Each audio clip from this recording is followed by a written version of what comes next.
My guest today, Scott Glassman. Scott is a psychologist and author of A Happier You, a 7-week program to transform negative thinking into positivity and resilience. He teaches counseling at the Philadelphia College of Osteopathic Medicine, where he is a clinical associate professor and the associate director of the master's program in mental health counseling. His 7-week wellness program, A Happier You, has been featured on SiriusXM, NPR, and CBS News as a syndicated feature. Dr. Glassman is also a member of the Motivational Interviewing Network of Trainers and has been a speaker and trainer at many national and regional organizations, including the American Psychological Association and the National Committee for Quality Assurance. He is also a periodic contributor to the health section of the Philadelphia Inquirer. Today, we touch on how you can cultivate greater happiness in your life. We dive into topics such as how to determine your own happiness, why small steps make a big difference, how to be in awe, laughter, purpose, love, and so much more. Okay, please enjoy my chat with Scott. Scott, so good to see you today. Thank you for joining me on the pod. I greatly appreciate it. Rob, it's great to be with you today, and I'm so excited to talk to you about leading with care. It's just such an important mission that you have in helping people cultivate compassion and positivity and wellness. So Thanks. Wonderful. I appreciate it. Well, I thought I'd start with a quote today. This one's by Aristotle, and it's short, goes like this: happiness is an activity. And I'm wondering if you could share with us what comes to mind when you hear that. Yeah, when we are in motion in some way, and that doesn't necessarily mean physical motion, although it can. When we are in spiritual motion, social motion, we're doing something with friends or family, we are practicing self-care in some way. If we're doing something that we love, whether it's reading, playing a sport, creating something beautiful, a painting, those are the activities that give us meaning and nourish our sense of why we are here. And those activities bring us joy and brings us a higher level of energy so that we can approach the tasks of our life, which may not be as enjoyable, and the stresses that invariably hit us, with a sense of resilience and problem solving in a way that is maybe more creative, because we've taken time to fill our days as much as possible with things that we like to do. And ideally, if your occupation is something that you genuinely love and you have a passion for, that might be one of the best alignments of activity and well-being. So, and one of the things we know, so I'm a psychologist, and as I work with people who experience depression, one of the evidence-based approaches for treating depression is helping people become active, and taking the first step, whether that's just basic self-care, or it's taking a walk, or it's calling a friend. It's those little steps of those little action steps that lead to a more positive momentum and improvements in mood, which then have a snowball effect, or can have a snowball effect, leading to other positive decisions, versus kind of that stagnation and kind of ruminative state where you might just want to just keep lying in bed and keep mulling over what happened, if something traumatic happened to you, or whatever that negative cycle of thinking and feeling is. We need to find different ways of interrupting it, and actions, small, and people usually don't think, well, getting out of bed, if I don't feel like getting out of bed, what kind of meaning does that action take on? It takes on quite a bit of meaning. So if we can help people identify these really important small steps leading to bigger steps, That is, I think, what Aristotle was getting at, that we are improving our overall sense of joy and meaning in being here and being a part of the human experience. Can you talk a little bit about your background and how you became so interested in happiness and helping people cultivate it and learn how to bring it into their lives? Yeah, so this goes back to when I was actually in middle school and experiencing a lot of stress, and I was a victim of bullying back then and experienced a lot of depression and was really quite unhappy in my life and not really knowing what resources to pull in, as you might expect. Of course, I saw therapists and got a lot of great support, which was very, very helpful. But around that time, the idea of positive psychology, of approaching a person from the perspective of looking at what are their strengths and what are the areas that they feel good about themselves that we can improve. How can we make that stronger? How can we bring more of what's going well and what's working into the picture? So fast forward to University of Pennsylvania, where I went to school and worked with Martin Seligman in his lab, where if you're not familiar with Martin Seligman, he is the founder of positive psychology and has been a great champion of the study of flourishing and optimal living. We were working in a resilience lab and looking at how we could help middle school students in Philadelphia become more resilient to stress using cognitive behavioral approaches. And so that was kind of transformative for me, because it looked at ways that we can help people become more insulated within themselves to be able to bounce back faster from the negative things that happen. I then became very interested in health psychology when I went back to get my doctoral degree, and looking at the impact of our physical health and our emotions and our spiritual well-being, and how it all really goes together in a kind of a holistic way.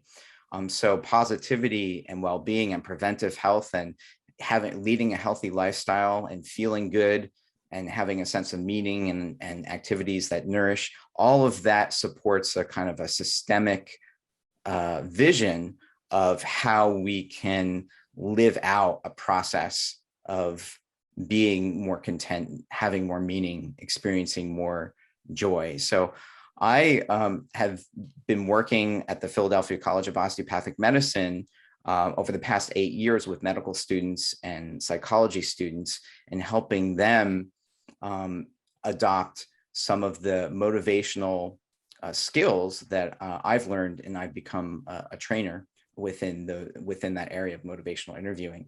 So it is really this wonderful idea in the osteopathic tradition too, of the mind, body, spirit connection all coming together. And if we can pay better attention and more careful attention to our inner states, that really translates to creating better environments around us.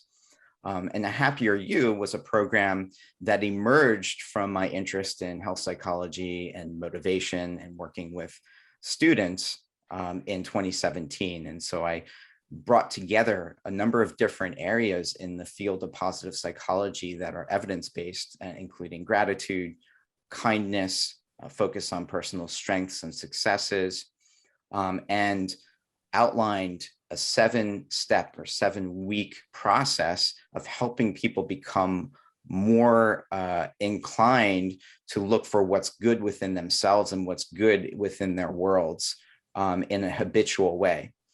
So that's been really exciting, and that program has taken off at PCOM and has really expanded from something that we were working with patients in our healthcare centers into a wellness program that the school has deployed for its staff, faculty, and I just ran a group with medical students. to help them with their extraordinary stresses and kind of helping them with resilience. So it's been a fantastic journey, and I really feel like a natural fit for me, coming from a place of, having wanted the positive psychologist who I feel like I've become now with me back when I was younger and struggling with a lot of things in my life that were very difficult, and emotional spots that were, pretty tenuous. Mm-hmm. You actually took this program, and it's a book that is coming out this fall. Thank you for sharing it with me a little early. I read it and I enjoyed it. It's called A Happier You, a 7-week program to transform negative thinking into positivity and resilience. And I want to dive in a little bit to the book with you. But before I do, before we started recording, I said, Scott, are you happy? And you said, I am. And you started to share a little bit about how you set up your morning and you create a strong foundation. And I'm wondering if you can share a little bit about the importance of that, and maybe if you have any nuggets, that people can think about how they can, best set up their mornings with a strong foundation. Absolutely. And I'm so glad you asked about that, because the morning is a point when you can think of it as a launch pad to the rest of the day, and the quality of your morning can really set the tone and set the stage and really lead you forward from a very balanced place. And there's so many different ways of doing that. And I really would encourage your listeners and viewers to find what works for them. But for me, and what I talk about in the book, A Happier You, is the idea that there are certain portals of positive experience that we can intentionally bring into our routines. And in my morning routine, I've brought in gratitude. So every day I need to put in my contact lenses. I know I'm going to be at this specific place in our bedroom to put in my contact lenses. And that's become my gratitude spot. So every time I'm there, I'm thinking of something I'm feeling thankful for that morning. So I begin from a place of identifying the gifts in my life, in who I am, and in the world. And that really leads me to feeling filled and complete in that moment, before anything about the stress of what might be coming that day is even a factor. And I find that fullness mindset, which I talk about in the book, is something that we can intentionally incorporate, not just in the morning, but at different points throughout the day. So you're kind of reinforcing the idea of feeling so appreciative of, and it could be simple things like sunlight, like breathing, noticing the breath, appreciating who you have in your life, who's been supportive. All of these elements are really key to flourishing. And there's good evidence to show that gratitude expression leads to better sleep, stronger relationships, and less depression. So there's an emerging evidence base that this is good all around for well-being. So that's one of my strategies, is bringing in gratitude. Another one is mindfulness practice. And in the first week of A Happier You, I help people identify a way of being with themselves and practice a way of being with themselves, which is like being, imagine that you are a kind observer to what's happening within you.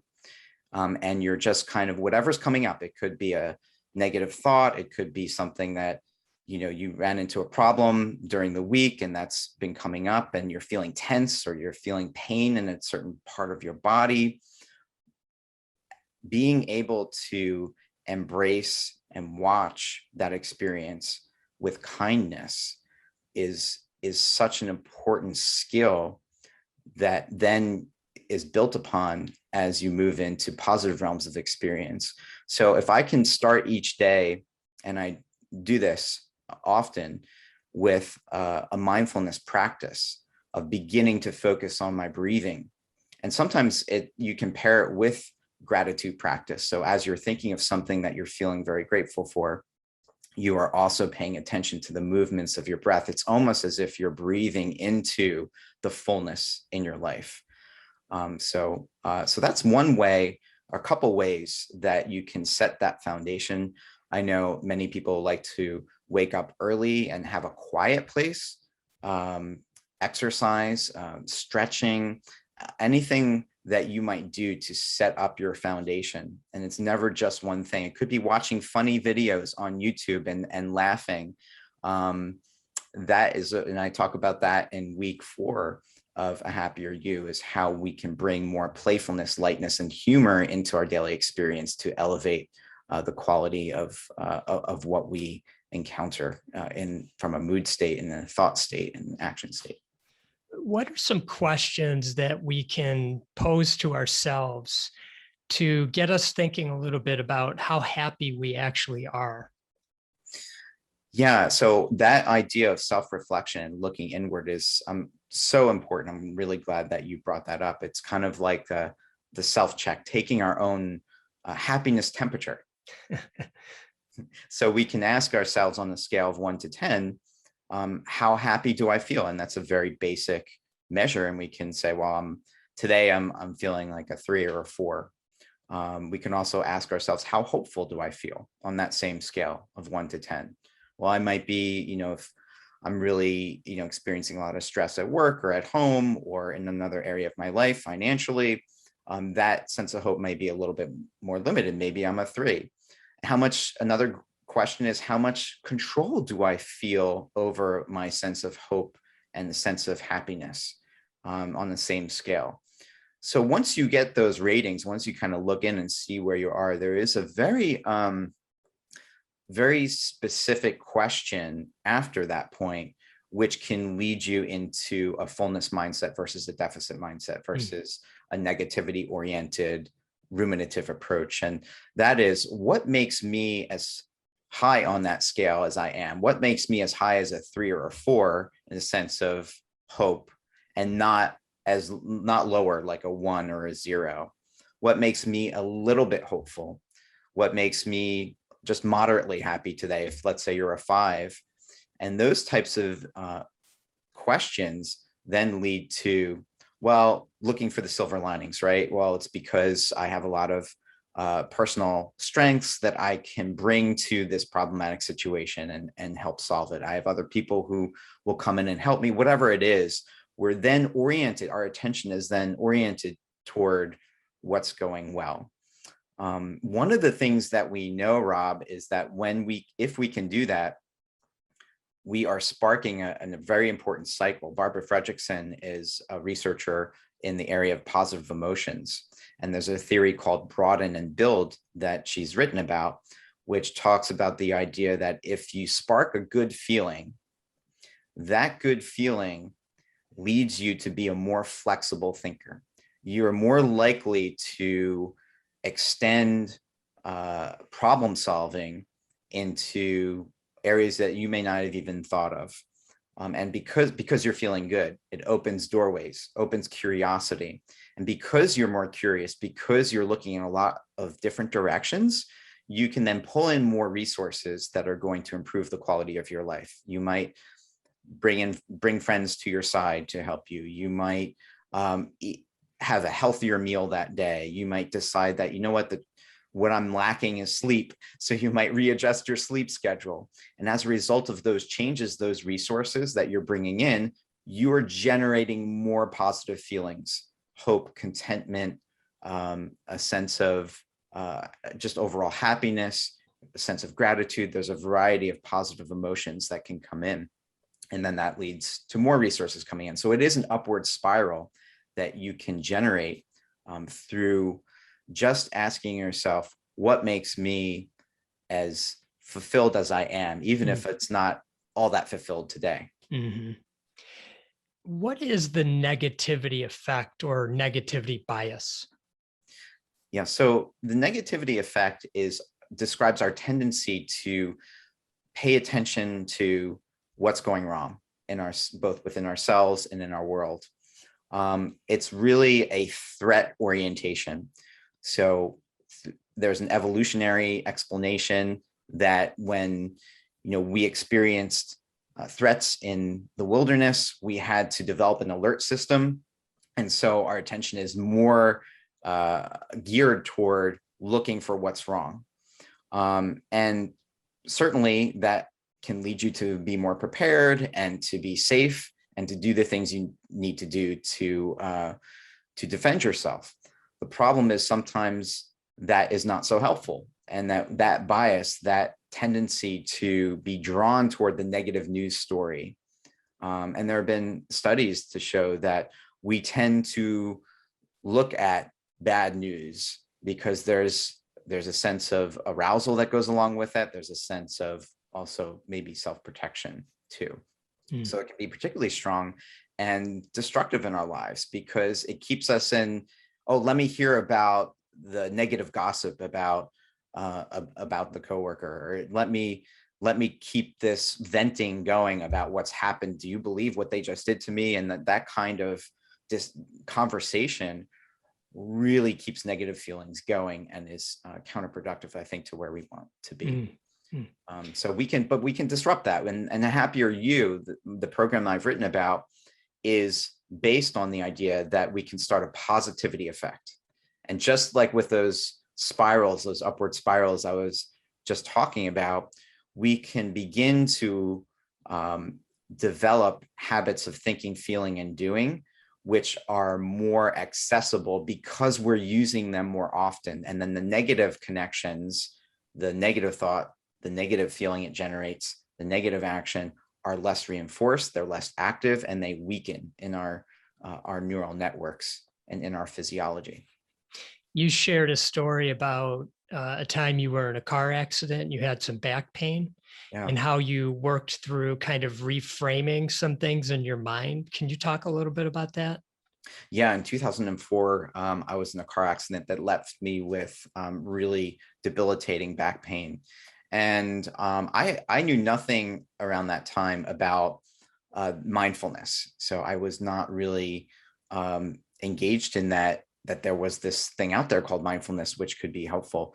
But I discovered it through John Kabat-Zinn's work. And it really began to help me because it showed me that when I can approach my pain with an attitude of gentle observation, of compassion, it changed the quality of the physical pain, which I find remarkable. Something happens where signals from our brain, if we're in a state of mindfulness, we're in a state of relaxation, it shuts off the spigot, so to speak, of negative pain signals that are coming up from lower parts of your body. So we really are kind of, Rob, closing the gate to pain. And I would also argue to negative emotions when we're able to make that switch. I mean, it doesn't mean that we're denying negative experience. I never want somebody to walk away from reading A Happier You or hearing me talk about happiness with the idea that we always need to be happy and that all negative feelings and negative thoughts and negative actions are to be denied and buried. Quite the opposite. We want to, just like I did in 2004 and for years after that, holding discomfort, holding where we struggle with deep care, saying things to ourselves like, this is one of my favorite mindfulness guiding statements. It's okay to feel this because it's already here. It's okay to have this in my frame of my experience. And that paradoxically helps that discomfort pass faster versus ruminating about it, which we know magnifies the pain. Oh my gosh, this is the worst thing ever. I'm never going to get past this pain. It's going to debilitate me for my entire life. These are really some of the thoughts that were going through my mind initially before I stumbled upon mindfulness, and that set me on quite a different course. That's so good. It's great advice. And I love this idea that you write about. It's called the flower philosophy of change. Yeah. Can you share a bit about that? I would love to. So the flower philosophy of change is the idea that each one of us comes to the world with everything that we need within ourselves to flourish. Just like you imagine the seed of a flower. That flower is within that seed. But what does it need to sprout and to blossom? It needs soil, it needs light, it needs water, it needs the nurturing conditions around it so that it can become the flower's best self. And we are very much like flower seeds.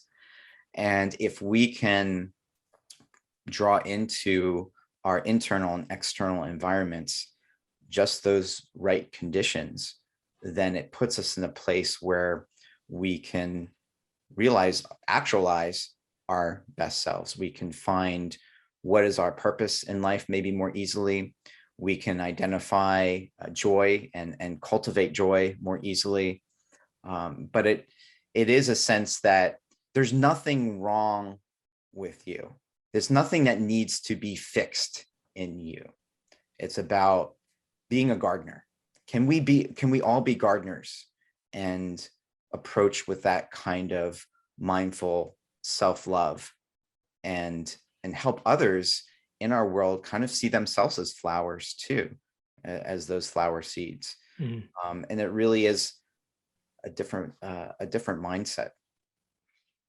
Talk a little bit about why small steps matter. Yeah, so we oftentimes ignore the little steps that we take in life, whether it's, we feel like, we don't want to get out of bed in the morning, but we end up getting out of bed. We don't want to eat more vegetables with our lunch. We don't want to have as healthy a lunch, but we decide to maybe add one vegetable, right? So those small steps make it, first of all, it sparks those upward spirals I was talking about. So it can bring in a sense of accomplishment if you're able to see that small step as a win. And it also can then lead to the next positive thing that you're doing for yourself. And it makes the change process so much more manageable. Sometimes we don't go to make changes in our lives because it seems too daunting. When I was preparing to apply for doctoral programs in psychology, I looked at the application and all of the things that it needed and everything that I needed to write and get together for it, I felt very overwhelmed and actually closed what I was looking at, closed the folder and went outside for a walk. And as I began to think about it, I asked myself, what could make this feeling of being overwhelmed and the fear that went along with it, and would I have everything together, and would that be in the right place for me? What if I just took that first piece of what it was asking for and I just focused on that one piece of the application? And sure enough, that felt more manageable. I said, I'm not going to worry about anything else. For now, we're just going to begin with this one piece. And then, of course, led to the confidence in moving to the second piece and feeling like, okay, I got that done. So maybe now I can, get everything else in place and aligned. Mm-hmm. So small steps matter. They're activating, and they're a way of being compassionate toward yourself, right? Saying that you don't need to, leap from the bottom of the mountain to the top of the mountain. I don't think that's even possible anyway, but you can just begin. Mm. You write about the awe of the ordinary, and right around the time I was reading that part, I had gone on a walk after with my daughter and my wife, and we were walking through town and where we live, and there was this beautiful garden in town, public garden, and Bunny kind of hopped through, and I noticed myself watching it and in some awe, although it's something I pass all the time and I see bunnies all the time. And how can we cultivate that more in our lives where we can really stop and pause and be in awe of the ordinary?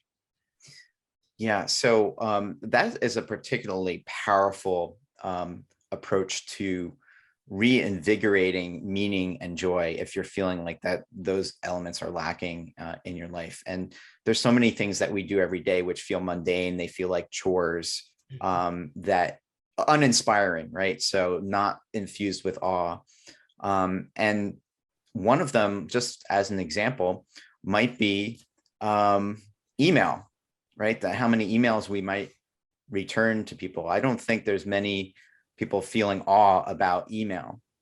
But if we think about that, how does email make our lives easier? Is there something that we can appreciate about that kind of communication? Isn't it unbelievable that I can type a message, hit send, and it can go around the world in a split second? Isn't that amazing? And so it's the appreciation of technology that can be a part of it. It can also be tuning in to a part of nature like you did with the bunnies, and really begin to see and observe what is it that is unique, special, meaningful, or joyful about what I've looked at every single day. So it's really that internal prompt that seems like you ask yourself in that moment. And it might be the gentleness of the rabbit. It might be its sensitivity. It could be the green color of the grass. It could be the way the wind is slightly passing through the trees, and you're noticing the slight rustle of the leaves and appreciating just the incredible splendor and how that came into existence. And like, isn't that miraculous? How looking at a tree and seeing how this phenomenal tree, this beautiful, huge tree, grew from just a little sapling at one point. So those are the moments of expansion, of awe, that it really can transform an ordinary moment or an ordinary day into something miraculous that you can share. And one of the things we do in A Happier You, there's a social side of it where people share their awe of the ordinary, share their joyful moments, share their first steps, the good things about themselves, their personal strengths, their successes. And that acts as a spark, for a social spark, for other people to begin to look at the world in a similar way and to experience the same thing and then share it themselves.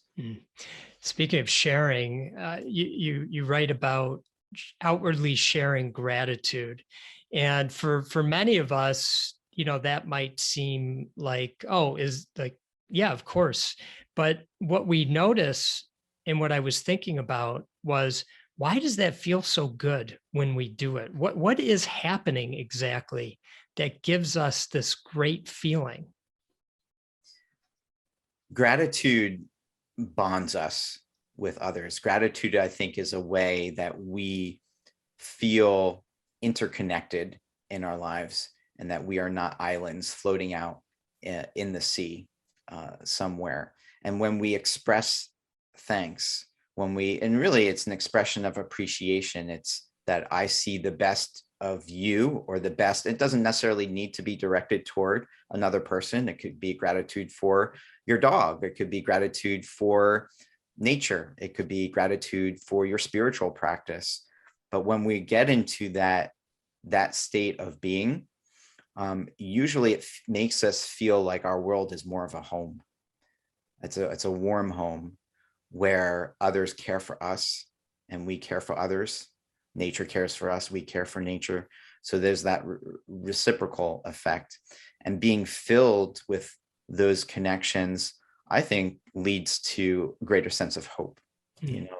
If we have others who are helpful toward us, if we know that there's kindness in the world, we have kindness within ourselves, what else is possible?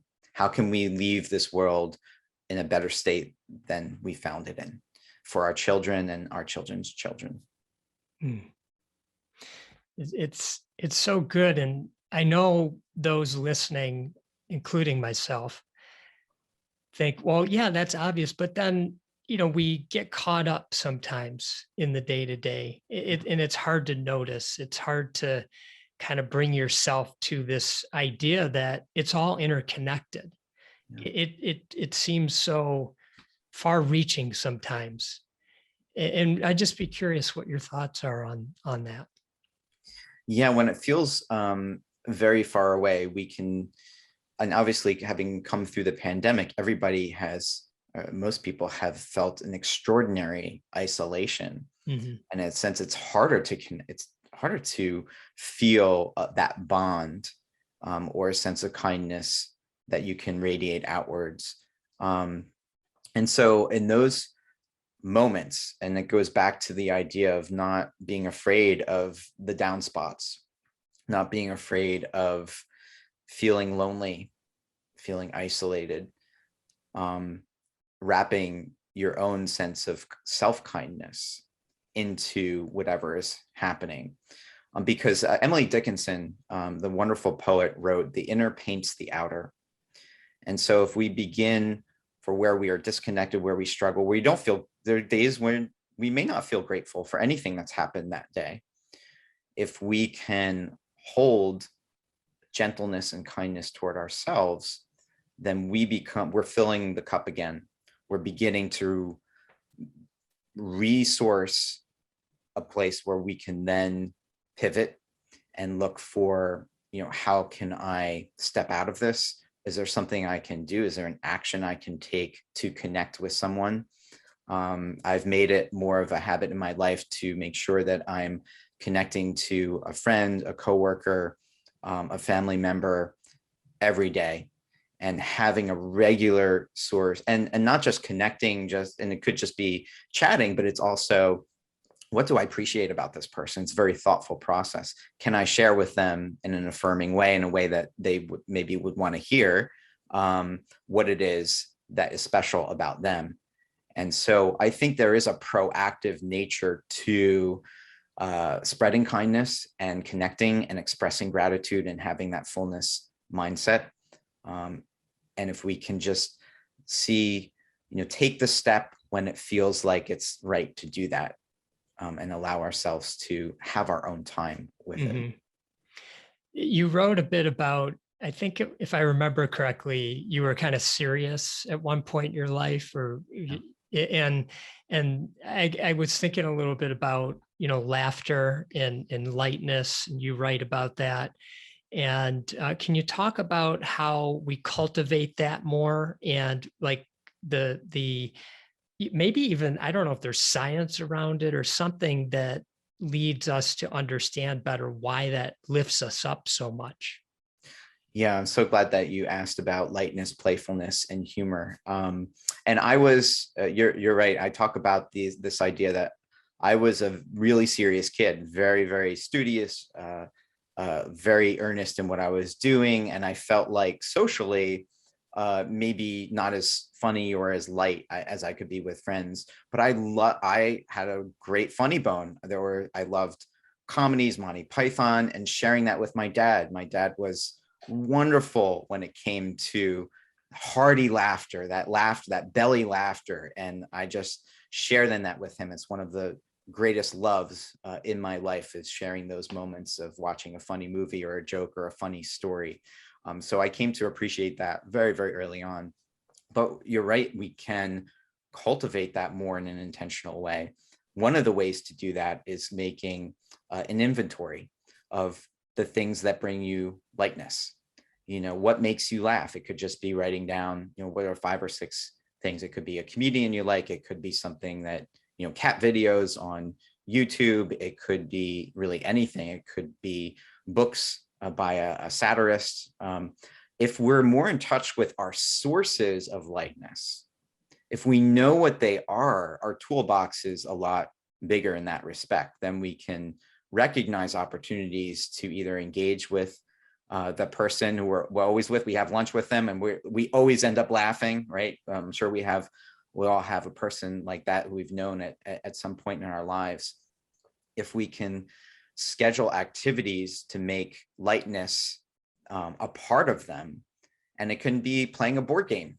I used to, break up laughing when playing Monopoly when I was a kid, and with my family now, Scattergories and Pictionary. I mean, just like some of the lightest times that I can think of.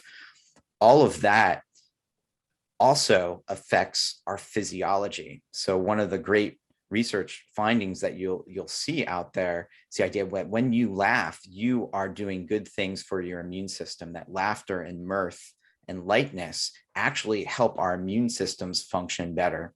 It reduces the stress hormone of cortisol, so we are less susceptible to the experience of stress. Robert Provine is a wonderful researcher. He's no longer with us in the area of humor.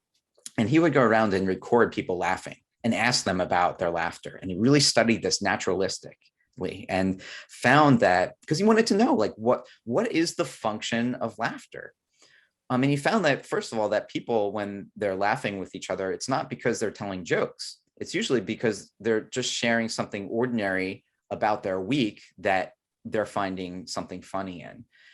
And he concluded from his research that one of the main roles of laughter is to bond us with each other. He called it a social glue. And so if you think about, and you can certainly laugh and be light and playful in solitary situations, and that's quite fine. And at the same time, we might look for opportunities to have that social bond be invigorated and we lighten together perhaps more effectively because of what Robert Provine has discovered and because of the nature of being human. You reference Viktor Frankl's book, Man's Search for Meaning. It's one of my favorites to give to people as well. There's one part where he describes how meaning in life emerges from the actions we choose. Can you talk a little bit about that? Yeah, so there's Viktor Frankl, such an influential thinker and writer in my life. When you think about deeper purpose and meaning, it really is something that can lift us in any circumstance. It can, no matter, and Viktor Frankl faced the worst of all possible circumstances in the Holocaust. And being a Holocaust survivor in those conditions, how did he discover his ability to survive and a sense of hope? It was by finding meaning. And so when we make that an intention, looking at why, what is my mission here? If I look back on my life, when I'm at the end of it, what will I want to have accomplished? How will I have wanted to live? And I think that is such a gravitational force, and it connects to what we care most about. So it's really connected with our values. So I value helping others. As a psychologist, I value creativity, I value family, I value love. Those are my engines of meaning. And if I can arrange my actions, I can allow that meaning to be expressed through what I do every day, that seems to be a good recipe for happiness, because we are fulfilling something that's so woven into the very fabric of who we are. And the other thing I'll say about Viktor Frankl, he has a wonderful quote which kind of captures this in very few words. He says, he who has a why to live can bear with almost any how. So if you're facing adversity, the roadmap is to go to what gives you meaning. Why are you here? And can you activate that through a choice? We always have a choice in any given situation. Even all our freedoms might be taken away, but we still have a choice about the attitude that we can take. You and I, Rob, have been talking about this all along, where we decide to place our attention is a choice. And Viktor Frankl called it the last of the human freedoms, is our ability to choose our attitude in any given set of circumstances. It's really, it makes so much sense when you listen to it, but oftentimes it can become, in the day-to-day mix of things, challenging. So it's an important sort of thing to come back to in our minds. And one of the things I would think about when I hear, especially the term, what's your why? And this is feedback that I've received, and I'm curious what your thoughts are on it, that it starts to feel like a lot of pressure. Like, I have to know my why. This doesn't feel like my why. I don't know why. And now it turns into this source of anxiety versus something that more along the lines of what you were just sharing in some more simplistic terms, our ability to choose the frame of our mind. So can you talk about the anxiety that now maybe for some they're feeling around trying to find a why? Yeah, and it's normal to be casting about without knowing clearly what your purpose might be or what your mission, and that might change depending on the phase of life that you're in, depending on what's happening to you, depending on changing interests. So the why, number one, could be a moving target and could be fluctuating. The second part of that is that, can we be okay with the search, and not having arrived at our ultimate why? Can we take meaning and actually looking for meaning? Right. So, and I would encourage anyone who is feeling like they're wandering in the forest without a map in that respect to begin with values. It's usually more easy to think about, what do I care about versus what's my life overall mission, and what's my big why? What are the little whys? What are some of the things that, make you smile? That could be the beginning of articulating kind of a clearer purpose. And it also could require the reflection of others. You might interview others. I have something in the book that I call strengths interviewing, for people who may not be like, I don't know what my strengths are. I don't have a sense. Sometimes we need the mirror of another person who we're close with to share, and not in an ego driving way, not in an egotistical or bragging way, but asking them, I'm wondering, what kinds of attributes do you see about me? I'm having trouble right now identifying anything. And so that can be revealing. So I would say the take home message is, allow yourself to wander and cultivate compassion and care for yourself while you're feeling a little lost or frustrated or uncertain of where you want to go ultimately. Look at values, see if you can begin with a small list of things that you care about, and maybe bring others into the equation. Can you see reflections of yourself, and what your best strengths may become your biggest meanings. That's great advice. One of my favorite meditation practices is a loving kindness practice. And when I learned it many years ago, and I still hear this today, is one of the more challenging parts of the exercise. And this is where you wish yourself love and kindness, you wish others love and kindness, is the first part, where you wishing yourself love and kindness. And could you talk a little bit about loving ourselves and the importance of that? Yeah, loving ourselves can be so much more challenging than showing love to others in our lives, especially if you've struggled with trauma, if we've developed in childhood beliefs about ourselves around worthlessness, incompetence, not being deserving of happiness could be a belief that we carry.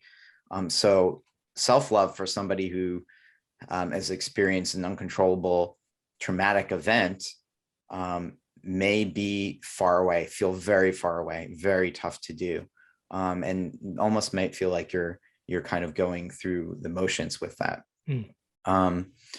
What we can begin to do is by cultivating care for ourselves initially. So what can I do to make myself more comfortable or in a better frame of mind in this moment, versus how can I love myself holistically at at a great depth. So it may start, like we go back to the small steps, it may start with is there one way I can just unwind today? Maybe it's going getting a haircut, maybe it's going for a massage, maybe it's drinking more water, whatever it is, to be kind to ourselves. That seems, and it is loving kindness, right? And that's the term. If we can begin with the kindness piece, that can open the doorway to a deeper care for ourselves. I often find it challenging in metta meditation, those loving kindness meditations, to direct loving thoughts and feelings towards somebody you've had difficulty with, which is can be quite a challenge, especially if you've been ruminating about a relationship that's gone wrong, or a wrong that's happened to you. That can take practice. And what I would recommend is, if it's not feeling like a good fit in that moment, maybe you step away and focus on where your kind of love conduits exist. Maybe your love conduit is more existing in the realm of showing love to the people you're close with in your life. Maybe you start there. Maybe it's love to the world, and showing loving feelings toward your community in some way. Maybe you begin there. And again, going back to the upward spiral idea, if you just get close into the territory of kindness and love, and you're working that muscle, so to speak, you're working that skill set, that heart set, it's really a heart set. I'm hopeful that it can expand and encompass love towards yourself. Being patient and having incredible patience and understanding that, I want to feel love for myself, and intellectually I know I should love myself, but with what happened to me and the rough childhood I've been through, if that's the case, I need more time. I need more work at this. I need to maybe come back to it in small little bits each day, but not to let it go. I want to stick on love for a moment and a little bit on interconnectedness. And there's a great documentary, and I think it might be on Netflix, I'm not quite sure.